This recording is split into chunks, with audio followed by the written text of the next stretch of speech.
रहस्यमयी जंगल का खजाना। एक समय की बात है। एक घना जंगल था जिसे रहस्यमयी जंगल के नाम से जाना जाता था। इस जंगल में हर कोई जाने से डरता था क्योंकि वहां हर मिनट कुछ न कुछ अजीब घटित होता था।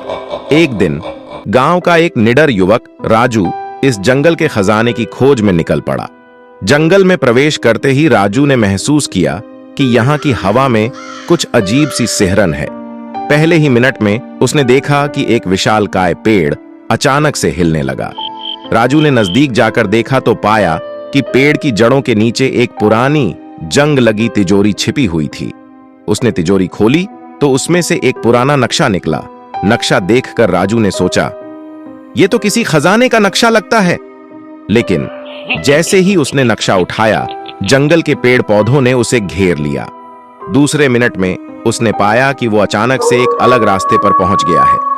तीसरे मिनट में राजू ने महसूस किया कि कोई उसका पीछा कर रहा है। उसने पीछे मुड़कर देखा तो एक चमकता हुआ भूत नीला सांप उसकी ओर बढ़ रहा था। राजू ने तेजी से दौड़ लगाई और सांप से बचने के लिए एक गुफा में घुस गया।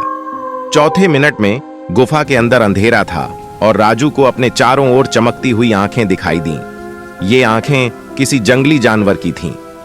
राजू ने अपनी जेब से माचिस निकाली और एक तीली जलाई। रोशनी में उसने देखा कि गुफा के भीतर एक बड़ी सी शिला पर कुछ लिखा हुआ था।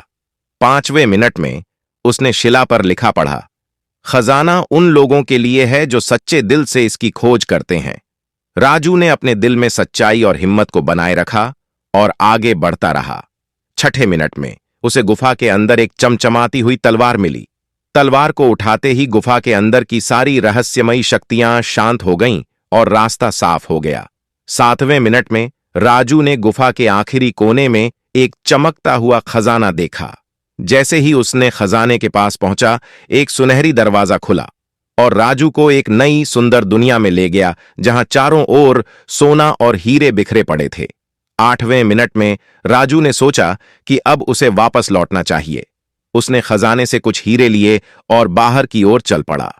9वें मिनट में बाहर आते ही जंगल की सारी रहस्यमयी घटनाएं रुक गईं और राजू सुरक्षित अपने गांव लौट आया।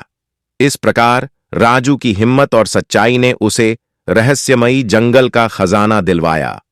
कहानी से सीख, सच्चाई और हिम्मत से बड़ी मुश्किल को पार किया जा सकता है।